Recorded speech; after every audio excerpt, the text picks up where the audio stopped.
The views and opinions expressed in this podcast are those of Melonie Yelvington and Kimberly Taylor and are for entertainment purposes only.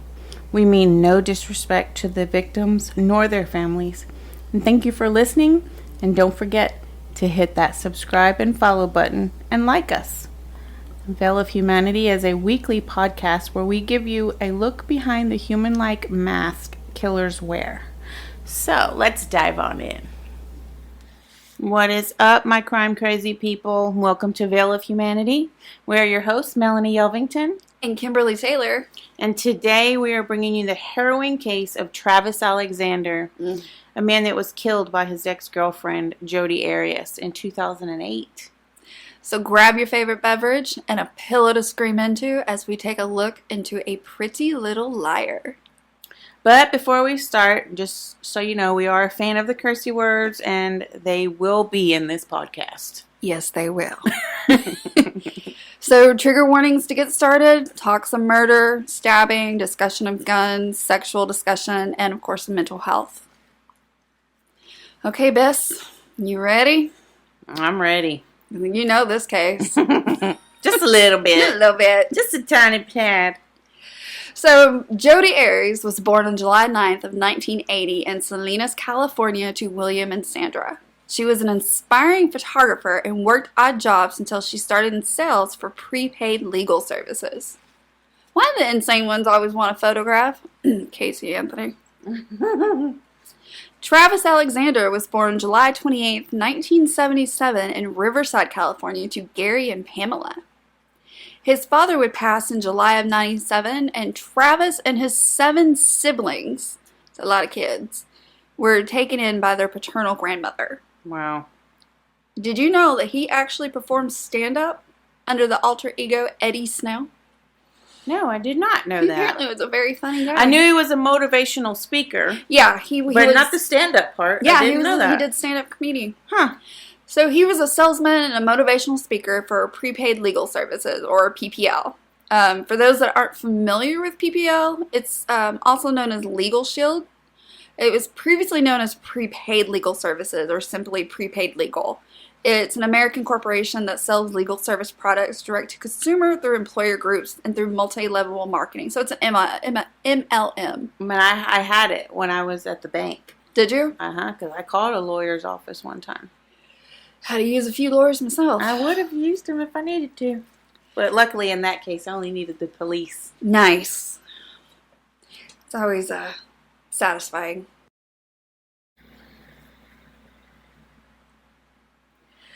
Alright, so Aries met Alexander in September of 2006 at a conference for PPL in Las Vegas. She would go on from there to convert to the Church of Jesus Christ of Latter-day Saints, which Travis was a member, and she was really committed to the relationship and everything. That's commitment. That is commitment. For sure. If you convert to be with someone, that's huge. Yeah. So she got baptized and everything. But in her case? Well, in her case, it's a little different because she's a little woohoo, but... And I don't believe that she just converted because she really believed in what they were teaching. Yeah. She's just there to be next to him, Travis. to be in that relationship because she was just so... Crazy. Stalkerish. Deranged. I was going to be nice. Crazy. Deranged. We'll go with what Mel's saying here. So the couple, they began dating in February of 2007, and she moved closer to be near him in Mesa, Arizona. But she moved back to California in April of 2008 to live with her grandparents. But did you read anything about Travis agreeing to this move? Nothing. Nothing about him saying, "Hey, move closer. Let's not do a long distance." Right. I think she took that initiative and said, "Hi, I'm here. Hey, I moved here. Let's be together." Yeah, and he's like, "Oh, stalker much?" No. So they would go on to date intermittently for a year and a half in a long-distance relationship, which that's hard to do. Long distance is not easy. Long distance is not easy to do. You're right. So, and they would take turns traveling between those two houses in California and Arizona. So, and that's still a little bit of a drive. Yeah. But even when they would break up, he would still sext, send sexy text messages to Aries while in different relationships. So, I mean, he was still, I know he's a victim, but he still wasn't a great guy if he's in a relationship and still sexting her. You know what I mean? But you have to understand, the girls that he was trying to date to take home to mom were not putting out, so to speak. No, because they were supposed to wait till marriage. Right, so, but, Jodi, she's like, hey.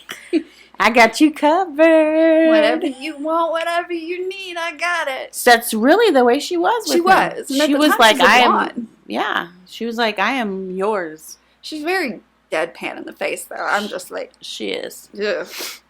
So his friends had a very negative opinion of her. Duh. And stated that the relationship was rocky and her behavior was worrying.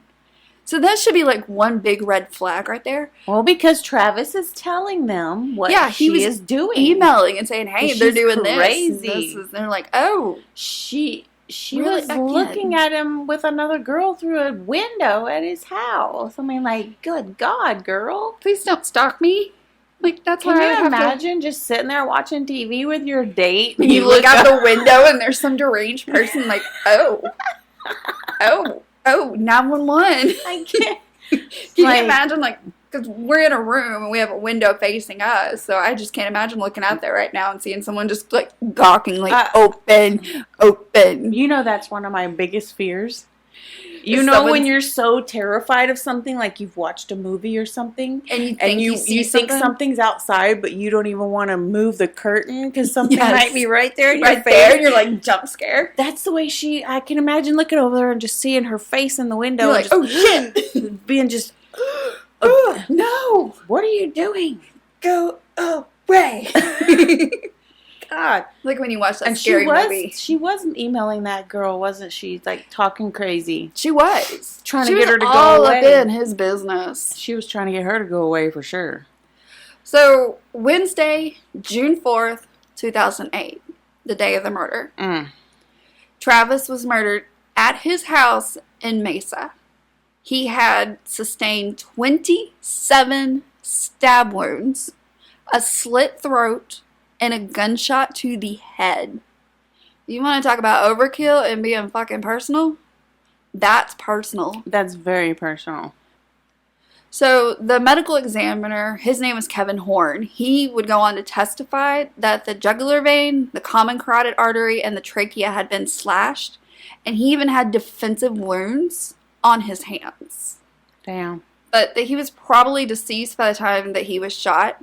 And his back wounds were very shallow. Because they said she stabbed him in the shower first, right? Yeah. She caught him vulnerable so she could wound him in the shower and then take control of him whenever he tried to get out of the shower. Yeah. With more stab wounds. So he got stabbed first. Yeah. Right? The gunshot was last. Right. I mean, she stabbed him, she slashed him, everything. Because that jugular's right here across the neck. Until he was face down, I think, and then she grabbed him and... Yeah. She wanted to make sure he was dead. Mm-hmm. Honey, I'm pretty sure he was dead. She wanted to make sure he didn't go on that trip with Miss Mimi. That sucks. Mm-hmm. So, how was the body discovered? Mm. So, this is... Just said it. Yeah. Travis would miss an important conference call on the eve of June 4th. The next day, Aries met a man named Ryan Burns in Salt Lake City, Utah, and would go on to attend the business meetings like nothing happened. Mm-hmm. Burns said later that he noticed she was now a brunette, former blonde, and she had cuts on her hands. And during that travel, if memory serves me correctly, she even left Travis a voicemail. Yeah, I've got that, yeah. Okay. So, we'll get into that. Oof. So, on June 6th, she left Salt Lake City and drove towards California, calling Travis several times and left several voicemails. Mm-hmm. So, she was calling him going, hey, where are you? You know, just calling. Talking about, we can talk about that later. Yeah, let's do that. Knowing he ain't ever going to call her. Knowing full damn well it's going to... Did you know? Cuckoo. So, and all this time, she had rented a rental car. So, and she returned that on June 7th with about 2,800 miles on the car. And didn't she ask for specifics? Yeah. On that rental? She was very specific. Yeah. But it was also missing floor mats and had red stains on the front and the back seats. But it was Kool-Aid. Kool-Aid. I'm going to put that in quotations. It was Kool-Aid, y'all. So, although it could not be verified if the car had left with Aries and the floor mats, because they couldn't remember, and they should have documented that. When you take a rental car, there's always documentation. So somebody screwed up on that end. But also the stains, they couldn't analyze those due to the car being cleaned prior to the police examining it. Mm-hmm. So, and then there was just like, I mean, they didn't get to this car in time because by the time they found the body and everything, but that just really sucks. Yes, it does. So June 9th, a concerned group of friends would find the body and after being unable to reach Alexander. His roommates... That's 5 days. Yeah. Wasn't he supposed to leave that day? Yeah, because he had that phone call and he was supposed to go to that conference. That's why they all came over then. But. Yeah, because they were trying to reach him. And but his roommates, that's the thing, his roommates had not seen him for several days, but assumed he was out of town. That's what they thought. That's what I was thinking. I was thinking they thought, well, maybe he already left for his trip and they weren't concerned about him and didn't go into his room. My thing is why didn't they smell him? I'm not sure. We've talked about this they before. Should have. But if they went into that bedroom, they would have smelt it before they even got to the bathroom. But they didn't. But I don't understand why the whole house didn't smell like it. How did that bedroom and bathroom just lock out that smell? I'm not sure. That's what I want to know. So they would find the body in the shower. Mm-hmm. And his friends mentioned Aries as a possible suspect when they called 911. Right because off the the dispatcher asked if Alexander was a possible suicide or if anyone would hurt him. And they're like, oh, Aries. Aries right off the bat. Yes. So they stated that she'd been stalking him, accessing his Facebook, and even slashed his tires. Yes. I remember that. Like, that's like way up there. Yep. So I have the 911 call, and I want to play it. I want us to listen to it. Okay. So what's going on? A friend of ours is dead in his bedroom. We haven't heard from him for a while. We think he's dead. His roommate just went in there and said there's lots of blood. I didn't go in, but I can give you the phone to someone who went in there. Yes, please. Can you? Hello. Hi, so what's going on? He's dead. He's in his bedroom in the shower. Okay. How did this happen? Do you have any idea? No, we have no idea. Everyone's been wondering about him for a few days. She said that there's blood. So is it coming from his head? Did he... It's all over the place. Is there any weapons around? I don't know. Not that I saw. How many people are in the house? How many are in the house right now? Just 5 of us? 5 of us. Okay, I need all of you outside. Okay. Hold on just a moment. Okay, you're a good friend of Travis, right? Yes, I am. Okay. Yeah. Has he been depressed at all? If you have committed suicide, anything like that? I don't think he's been thinking he committed suicide. He's been more depressed because he broke up with a girl, and he was all upset about that. But I don't think he would actually kill himself over that. No. Has he been threatened by anyone recently? Yes, he has. He has just an ex-girlfriend that's been bothering him and following him and slashing tires and things like that. Because she's crazy. Yep.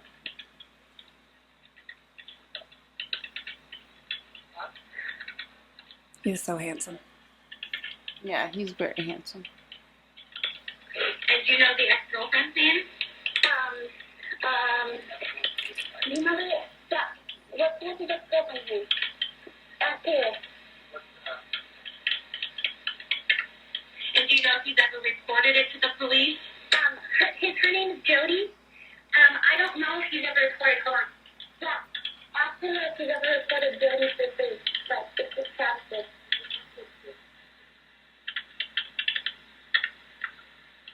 No, he hasn't recorded anything about Jodi's behavior. Okay, and you guys left? The roommate, when was the last time you saw Travis? Was it 3 days ago? When was the last time you guys saw that? Like, I mean, Travis, the one who fucked from the roommate. Last time I saw him was, last Thursday or Friday? Thursday. When was that being Thursday? Mimi saw him last Tuesday. Or last Monday. She talked to him last Monday. And everyone is out of the house. There's no one else in the house. No, no one's in the house.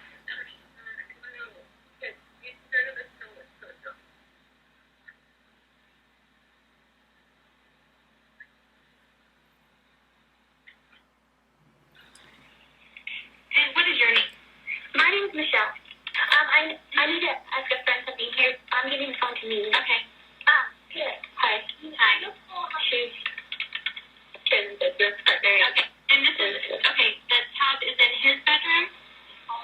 Yeah. And I guess, I didn't go in, but from what I heard, his roommate went in, there's blood in his bedroom, behind the door, and then he said it's all over, and then they went in the bathroom and he's in his shower. Okay. So, and his bedroom is where in the house? It's upstairs, and if you go up the stairs, it's on the left. It's the first door on your left. It's the only door on your left.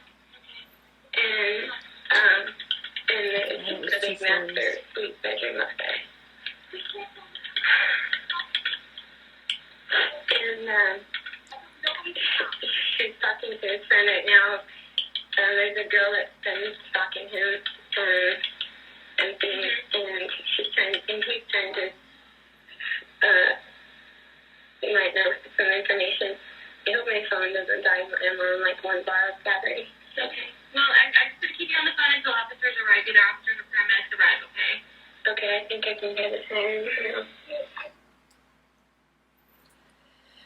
Wow. Man. That's very Can telling. you imagine coming across that? No. Having to report that? I mean, your Having friend to see goes that missing. for the rest of your life? That's embedded in their heads. That's trauma-inducing right there. I'm glad they didn't let the girls go in. No, I think I'm the glad guys about went that. in there and they were Yeah. like, yeah, y'all just stay out here. We're going to go check it out. Yeah, because they found a lot of blood as soon as they walked in. So Is that blood? So while searching the house, police found his new camera in the washing machine. This would hold incriminating evidence. I don't know if you remember that. Deleted images showed pics of Aries and Alexander with very suggestive poses taken in the afternoon of June 4th. The final photographs, though, that was the most damaging.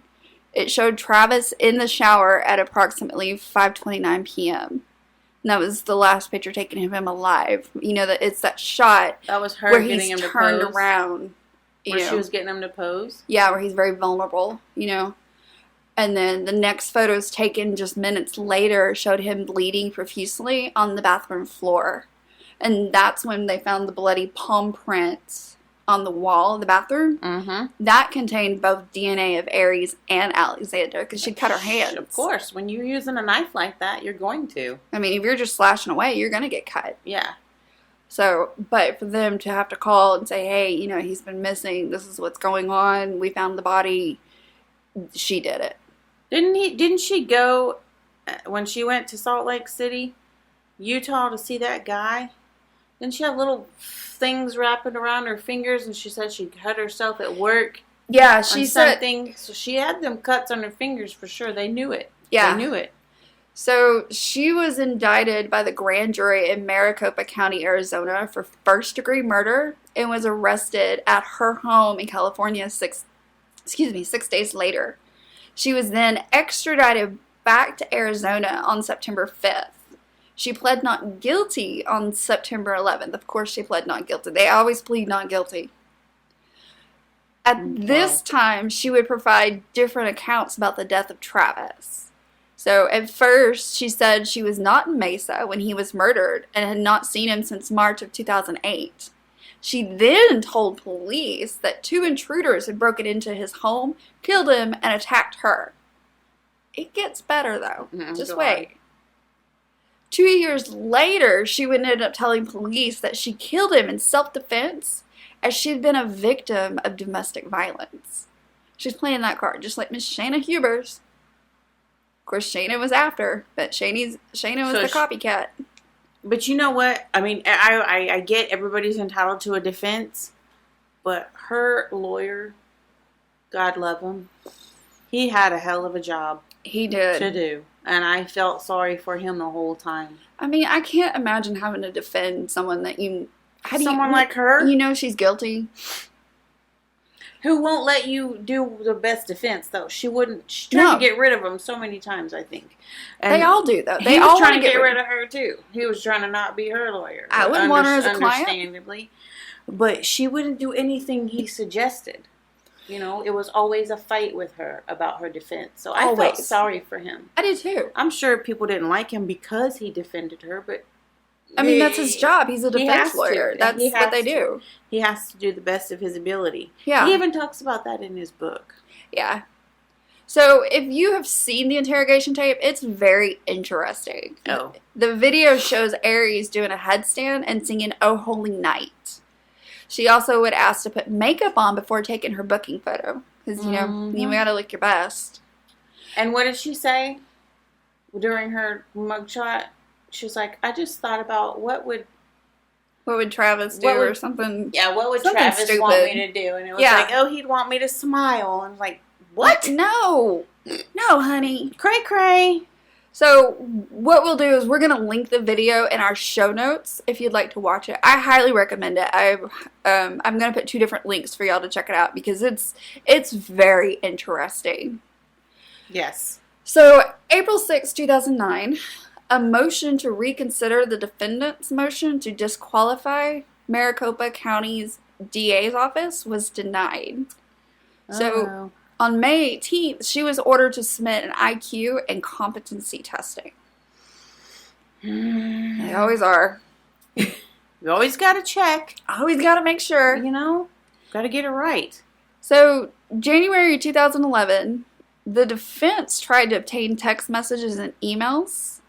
But prosecution had first told defense that nothing had been sent or received by Alexander or were available, but the prosecution was then ordered to turn over several hundred messages. About 8,000 messages, text, and email were turned over to the defense. That's a lot. That's a lot of messages back and forth. That's a lot of messages to go through. I wouldn't want to read all that. Could you imagine all the crap that they talked about? Back and forth. They had to go through every single one of them to find their conversations. Can you imagine all the sexy stuff they had to read? For her defense. To match her defense of how degrading he was to her. And that he was abusive. Exactly. And she was victim. And So, opening arguments started on January 2nd, 2013. Prosecution portrayed Aries as a jealous person who attacked Travis, who was a good man, after he attempted to end their relationship. They also stated that the murder was premeditated. Of course. Who else, rents a car, wants it to be a very white, not noticeable. Even brings and then in take gas cans with me. Yeah. What? It's almost There's like the lady there's astronaut. gas stations on the way, girl. You just didn't want a record of you stopping. Yeah. You're too obvious. It reminds me of that lady Stupid. astronaut who wore the diapers on the trip Yes, to go. she wore a diaper all the way. I know exactly who The you're talking entire about, 'cause way. She didn't want to stop to go pee. Yeah. Or poop or anything. She had a straight mission. Yep. So, they stated that she had staged a robbery at her grandparents' house in order to take a handgun to kill Travis. And then they had said that the handgun that was missing from her grandparents was the same type of gun that was used to kill him. But she claims that was in the top of his closet. Yes. No, it wasn't. No, it was not. No, it wasn't. You know just where like you got a knife wasn't in the bedroom or the bathroom for you to slit his throat. Yeah, you just conveniently brought that. Okay. Duh. She also, like we were talking about, she used a gas can and purchased gas in advance to hide her trip to his house. Ryan Burns, when he testified, he said that she was acting normally when she visited him the day after. He also stated that she wrote off the cuts on her hands from a broken glass while working at a restaurant called Margaritaville, which was later found to be a lie because the place didn't exist. She was supposed to say she ain't got no damn job, just like Casey Anthony didn't have no damn job. Right? Like, oops, I don't work here. Bitch, please. So, prosecution rested their case after confronting a witness who defended Aries' behavior and they displayed the nude photos of Aries and the ones of his body. Oh. Closing arguments accused Aries of being a manipulative liar, showed a text where Alexander called her evil, and they displayed the crime scene photos again. Well, he was just telling the truth. They also say that she was trying to manipulate the jury. By doing what? Well, we're getting to that. All right. So, defense came back stating that Alexander was abusive and violent and was killed only after he had lunged at Aries in anger. She took the stand in her own defense on February 4th of 2013. Man, I wish Casey would have taken her stand. I wish we could have heard from. That's a different case. That's our first case. Y'all listen. Oh, my God. So, she testified for 18 days.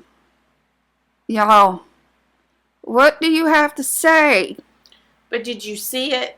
I watched it. It was like circles. It was. It was like pulling teeth to get an answer out of her. In fact, I had to stop watching it because I was like, can you shut up, please? I can't listen to this anymore. But you could tell she was really, really, really, really prepped. She was. Because when she was asked a question, she'd just look at the jury and be like, the simple answer is, I defended myself. Yeah. What? She was very straightforward with it. Very, Yeah.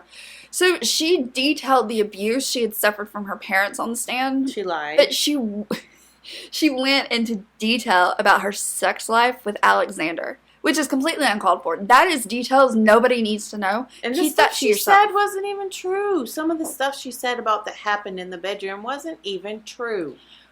Well, they did play a recording of their phone sex in court. I know we live in a digital world. I know everything is recorded nowadays, but that's just some things. Just keep that in a bedroom, please. Yes. So the tape would go into detail, which I'm not going into detail about because it got pretty sick. Aries responded, "This is so debasing. I like it." That's what she told him on the tape. She testified, and I'm going to put a trigger warning here, y'all. She testified that Alexander harbored pedophilic desires and that she tried to help him with those urges. By doing what? Wearing the little boy short, underwear? yeah. The little boy underwear and acting like a little kid. This is all made up in her head. She had a lot going on in that head. Never happened. Never believed it for a second. Yeah.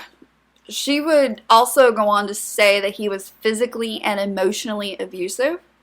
She detailed an argument where she held out her hand to block him from kicking her. So she demonstrated this in court by showing a crooked ring finger on her left hand. I remember that. Yeah. I mean, my ring finger's crooked.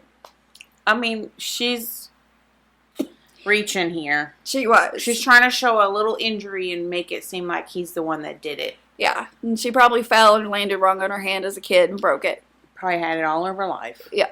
So she detailed an argument where she, like I say, she held out her hand. But she then stated that she killed Alexander in self-defense after he attacked her when she dropped his new camera. This forced her to fight for her life. Okay. Alright, so the defense at this time, they brought in a psychotherapist who specialized in domestic violence that stated most victims do not tell anyone because they feel ashamed and humiliated. Which a lot of them don't talk about it, but a lot of people want to prosecute so I'm surprised that if Jodi was really going through that, why she didn't, press charges. Yeah. So, March 14th, the defense brought in a psychologist. He stated that Aries was suffering from acute stress at the time of the murder, and this sent her into fight or flight mode, which caused her brain to stop retaining memory. That's not what caused her brain to stop doing that, but that's my opinion. Okay. So, in response to a juror's question asking whether the scenario would occur even if this was a premeditated murder, as the prosecution contended, he responded, "Is it possible? Yes. Is it probable? No." So, this psychologist also diagnosed her at the time with PTSD. But this was later contradicted in the appeals by another psychologist that she was not a victim and did not have PTSD. That was when she was diagnosed with borderline personality disorder. Ooh. Yeah. Guess who else that is? Yes. Crazy. They're all little Looney Tunes. Mm-hmm. So, closing arguments from the defense asked the jury to put aside any personal dislike they may have had for Aries, and said that the prosecution's premeditation theory didn't make any sense, contending that Aries' behavior, including appearing on security cameras, preserving receipts from gas cans she purchased, and spending the night at Alexander's before the killing, were inconsistent with the notion that she was on a covert mission. In rebuttal, prosecution re-emphasized the extent and variety of Alexander's wounds, calling the killing a slaughter. Man, I could not imagine sitting there in that courtroom listening to all all that. this. Ugh. Can you imagine being a juror on that case? I know a lot of these jurors, I don't know if people think about them, but all this stuff that they're shown to make a decision. Because we're not shown that when we watch the trial. We don't Yeah. get to see the pictures they're seeing. They're seeing nude photos. They're seeing crime scene photos. They're seeing it all. Everything. Without any blur outs. Yeah. I mean, there's some things you don't want to see. Some of those are brutal pictures. Yeah. So, speaking of the jury, 3 of them had to be dismissed during the trial. 1 was due for misconduct. Oh. 1 was because of health-related issues, which, yeah, I get that. And then 1 was arrested for a DUI. Whoopsie. Yep. Can you imagine? No. I'd probably need a drink after that day anyways. Yeah. After that, all those days. Especially listen to her testify every single Golly. day. So, at closing, they were instructed they could find her guilty of first-degree murder if each of them found that she had premeditated the murder or had caused the death while committing a felony. Isn't murder felony? Yes. Wait a minute, what? Yeah, she caused the death while committing a felony. Yeah, so let's get on board. So, Unless they mean like a robbery or something, that the robbery is a felony, and then you kill someone during On top of that. She Yeah. wasn't there to rob him or commit no other felony. no, she was there to have sex with him and then kill him. She knew what she was doing. Exactly. She was there to make him vulnerable. Yeah. And then get on him. Yeah. Mm-hmm. May 8, 2013. After only 15 hours of deliberation, Jodi Arias was found guilty of first-degree murder. All 12 found her guilty for first-degree premeditated murder. 7 determined she was guilty of felony murder. So as the verdict was read, his family hugged and smiled. They were just, overjoyed. There was a crowd outside. They cheered. Yeah. Compared to Casey Anthony's trial, where everyone was just in shock and booed. Like, what? Not guilty? Right. So, victim impact statements were given on May 16th of 2013. These were done in an effort to convince the jury that the crime warranted a death sentence. After what she did? She should have gotten death. Take a life. There you go. Life for a life. Yeah. So, May 21st, she was offered a chance for a plea, and she pleaded for a life sentence. They always do. But didn't she say, isn't she the one that said, if I was the one that hurt Travis, I would want them to kill me. I would want to die. Well, okay, here's your chance. Here's your chance. We'll do it. Express lane right there. What? Ask and ye shall receive. Yeah. So, Aries acknowledged that her plea for life was a reversal of remarks that she had made to a television reporter shortly after her conviction, in which she had said that she preferred the death penalty. So you're right. I'm going to quote her. She said, "Each time I said that, I meant it, but I lacked perspective. Until very recently, I could not imagine standing before you and asking you to give me life." She said that she changed her mind to avoid bringing more pain to members of her family who were in the courtroom. Nah, they're okay. They don't need you anyway. Melanie's like, lie. That's a lie. They don't need She you. lied. So at one point, Aries held up a white t-shirt with the word survivor written across it. Who did that? On a marker? Who did that for her? I don't think they had it made because there wasn't, the cricket back then, but Oh my God. they probably hand wrote it on there. So she told the jurors that she would sell the clothing and donate all proceeds to victims of domestic violence. She also stated she would donate her hair to Locks of Love while in prison, and had already done this 3 times while in jail. I'm not sure if that was ever found to be true, but it sounds 3 more times? like bullshit. You see how long my hair is? It's taken me a long time. This is about how long she's gotten her hair before. Yeah. It was really long. And yours is what, down to your mid-back? Yeah. Yeah, it's going to take longer. She was in jail for a while. 3 but times. Still, I mean, who wants that hair? So that evening, in a joint jailhouse interview with the Arizona Republic and NBC's Today, Arias said that she did not know whether the jury would decide on life or death. She quoted as saying, "Whatever they come back with, I will have to deal with it. I have no other choice." Well, duh. Yeah. Regarding the verdict, she said, "It felt like a huge sense of unreality. I felt betrayed, actually by the jury. I was hoping they would see things for what they are. I felt really awful for my family and what they were thinking. What about Travis's family?" That just shows you her selfishness and that BPD coming out. That is narcissistic right there. Very. So May 23rd sentencing phase resulted in a hung jury, which prompted a mistrial. The jury actually, said that they felt like they failed everybody on that. Not her, but everyone else. Blah. So prosecution was confident that an impartial jury could be seated after this, but if possible, and the lawyers and victims' families agreed, then they could agree to scrap the trial in favor of a life sentence with no parole. The defense responded, "If the diagnosis made by the state psychologist is correct, the Maricopa County Attorney's Office is seeking to impose the death penalty upon a mentally ill woman who has no prior criminal history. It is not incumbent upon Miss Arias' defense counsel to resolve this case." And Arias, while reaffirming her belief in the criminal justice system, questioned whether an impartial jury could be seated in light of the coverage of the trial. No, everybody hates you. No, we all want the same thing. We all want you to die. So, the retrial began on October 21st of 2014. Opening statements were given, and a hearing on evidence was held.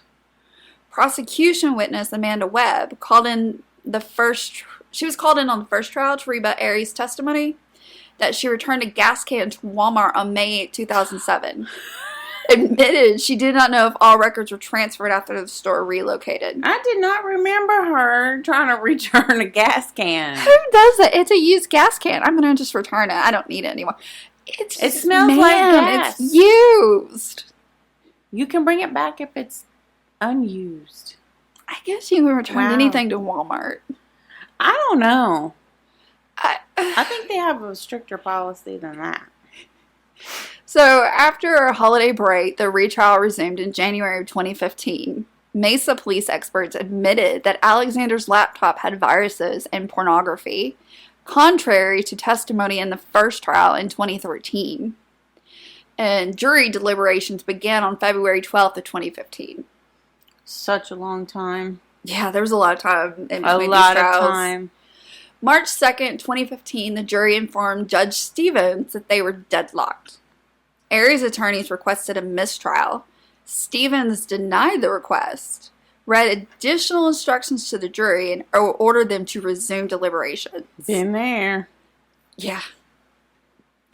March 5th, Stevens declared a mistrial because the jurors, who deliberated for about 26 hours over 5 days, deadlocked at 11-1 vote in favor of the death penalty. The 11 jurors in favor of death tried unsuccessfully to get the holdout juror removed from the jury, arguing that the juror was biased. So after that result, the holdout juror reported that she received threats and her name and address and phone number were all doxed. Yeah, she was doxed. Yeah. Yep.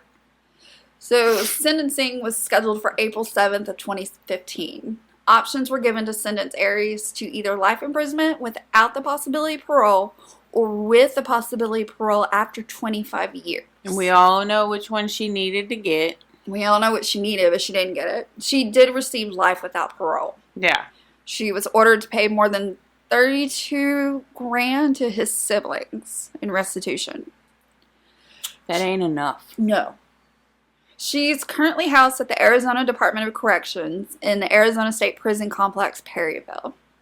She started in maximum but was downgraded eventually to medium security level. They shouldn't trust her. No, and I think she's like won singing contests in there and just all kinds of stuff. I think it was actually like during Christmas time or something after she was in there. Yeah, because there's She an won interview it. with her, and I mean, it's just her face is just deadpan. It's just a really.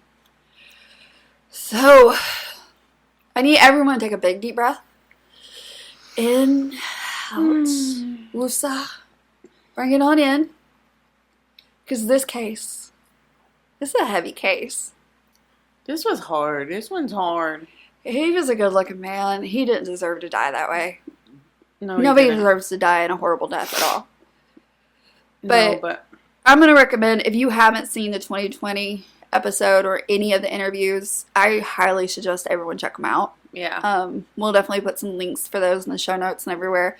They're very interesting just to watch her facial expressions and how she reacts. And it's wow. She's a true psychopath. I also recommend Behavioral Panel on Jodi Arias. They're very good at detailing what she is, how she is. Yeah. It's very highly recommended. Yeah. Love them. Yes. So I want to thank everybody for listening. Join us next week as we bring you a brand new case that is swirling around in our heads.